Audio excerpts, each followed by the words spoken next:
और खबर दिखाते हैं उत्तरकाशी की सुरंग से जुड़ी हुई, जहां पर फंसे मजदूरों का रेस्क्यू 12 दिन से चल रहा है, लेकिन रेस्क्यू ऑपरेशन बुधवार शाम 5 बजे से रुका हुआ है। सुरंग में 12 दिन से मजदूर फंसे हैं। सुरंग में 12 मीटर पाइप और डाले जाने हैं। कुल 57 मीटर तक पाइप डाला जाना है। दावा किया जा रहा है कि आज रेस्क्यू ऑपरेशन पूरा हो सकता है। सुरंग में फंसे मजदूरों को पाइप के जरिए बाहर निकाला जाएगा। मजदूरों की सलामती, रेस्क्यू ऑपरेशन की सफलता के लिए टनल के बाहर भी पूजा की जा रही है। रेस्क्यू ऑपरेशन अपने अंतिम चरण में है और आज किसी भी वक्त सुरंग से मजदूरों के बाहर निकलने की अच्छी खबर आ सकती है। तो ये 3 तस्वीरें आप देख रहे हैं। पहली तस्वीर देखिए, ऑपरेशन जिंदगी चल रहा है। चाहे एनडीआरएफ के जवान हो, चाहे हमारी सेना हो, कोई भी मदद चाहिए वहां पर मदद देने के लिए तैयार है। किस तरीके से यहां टनल के बाहर भी पूजा की जा रही है। भारत धार्मिक आस्था का देश है, जहां पर दुआओं के जरिए भी चीजों को किया जाता है। तो जहां एक तरफ हमारे जवान जुटे हुए हैं, वहीं दुआ की भी जरूरत है। और देवभूमि उत्तराखंड, वहां पर किस तरीके से पूजा की जा रही है। और आखिरी तस्वीर, जिंदगी की जीत होगी, ये हम सब उम्मीद कर रहे हैं। वो 41 मजदूर 12 दिनों से जंग लड़ रहे हैं और चाहे कितने और घंटे क्यों ना लगे, उन्हें बचाया जाएगा। उनकी हौसला अफजाई की जा रही है। उनको ये भरोसा दिलाया गया है कि हम आपको सकुशल बाहर निकालेंगे। प्रियंका हमारे साथ, हमारी सहयोगी, लाइव जुड़ रही हैं और वो रात भर से वहां पर मौजूद हैं और पूरे रेस्क्यू ऑपरेशन को देख रही हैं। प्रियंका, सबसे पहले अपडेट दे दीजिए आप। देखिए, फिलहाल सपना यही बताया जा रहा है कि ऑगरिंग का काम अभी शुरू नहीं हुआ है, यानी कि जो काम कल शाम तकरीबन 5 बजे से रुका हुआ है, 45 मीटर के आगे हम नहीं बढ़ पा रहे हैं। कारण उसका यह है कि मलबा में लोहे की सरिये मिले हैं, 4-5 सरिये हैं, जिनको काटने का काम एनडीआरएफ को करना नजर। एक बार टनल की तस्वीरें भी आपको दिखा दूं। अब ये मुश्किलें इस वजह से हो रही हैं क्योंकि जो ये रेस्क्यू पाइप्स बने हुए हैं, पहले 900 mm के डायमीटर के, फिर 800 mm के डायमीटर के, इसके अंदर एनडीआरएफ के जवान को जाना है हाइड्रोलिक मशीन्स लेकर और उसको कट करने की कोशिश करनी है। उसमें कई तरीके के चैलेंजेस है। ऑक्सीजन की कमी हो जाती है क्योंकि 45 मीटर तो उनको क्रॉल करके जाना ही जाना है। और ऐसे में फिलहाल अब तक कोई ऐसी इंफॉर्मेशन नहीं आई है कि वो सरिये कट चुके हैं और जैसे ही ये सरिये कट जाएंगे सपना, उसके बाद फिर से हम लोग 45 से आगे बढ़ने की गिनती में शुरू हो जाएंगे। पर फिलहाल काम आगे बढ़ता हुआ नजर नहीं आ रहा है।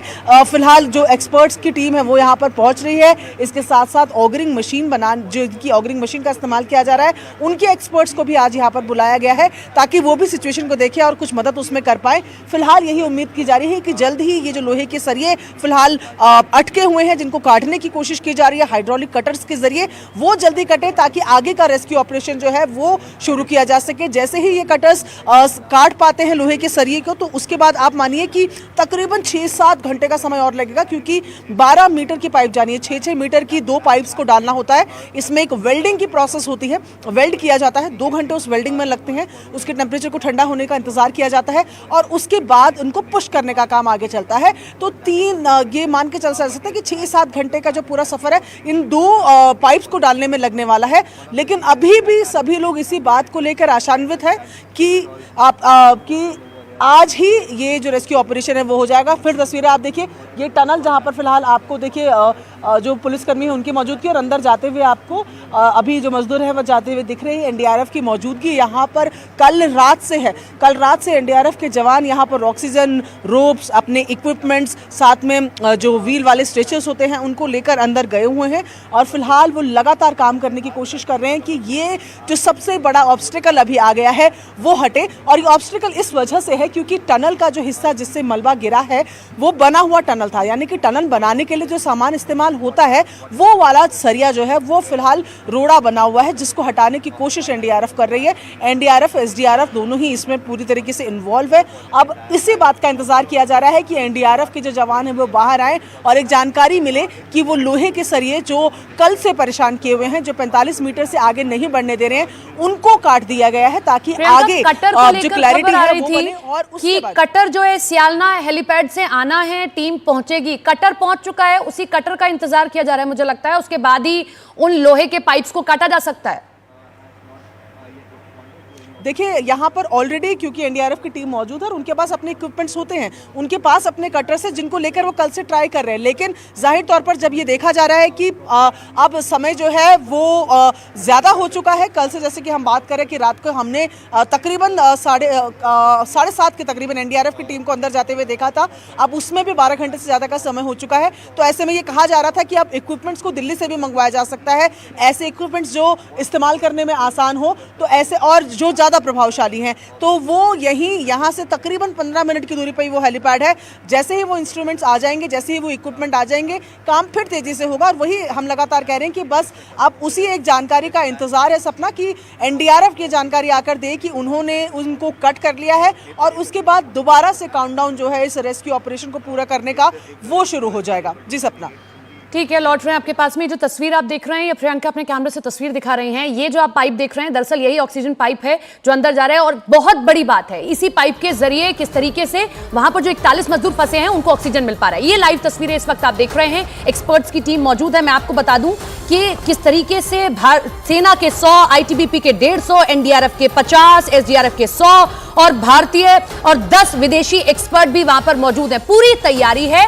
किस तरीके से ये पाइप अंदर डाला जाएगा, जो प्रियंका ने अभी जिस बात की जानकारी दी, जब ये अंदर चला जाएगा उसके बाद एनडीआरएफ का एक जवान अंदर जाएगा, रस्सी के सहारे वो अंदर जाकर पूरी जानकारी देगा जो 41 मजदूर वहां पर फंसे हैं कि आपको इस तरीके से बाहर आना है। उसके बाद रस्सी के जरिए उनको बाहर खींच लिया जाएगा। ये प्लानिंग है।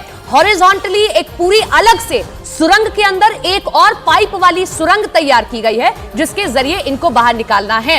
यह है एक्सपर्ट्स का काम। लेकिन दुआ भी की जा रही है, देश भर में दुआएं की जा रही हैं। कल हमने देखा कि उज्जैन के महाकाल मंदिर में भी किस तरीके से विशेष भस्म आरती की गई, उसमें भी किस तरीके से आरती इन 41 मजदूरों के लिए की गई। हम भी उम्मीद कर रहे हैं क्या कुछ कहा जा रहा है वो भी सुनिए जरा एक्सपर्ट।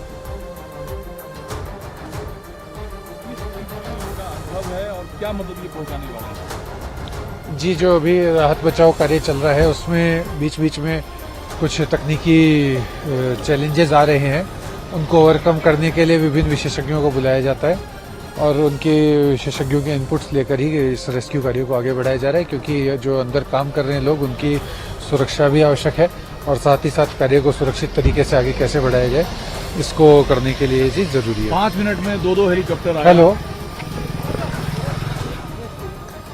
तो आपने सुना कि अब विशेषज्ञों की अगर जरूरत पड़ रही है तो उनको भी बुलाया जाएगा, क्योंकि ये समझना होगा हमें कि हर ऐसी जगह जहां पर टनल तैयार किया जाता है वहां की जियोलॉजी को समझा जाता है, उसके बाद टनल तैयार किए जाते हैं और इसीलिए विशेषज्ञों की जरूरत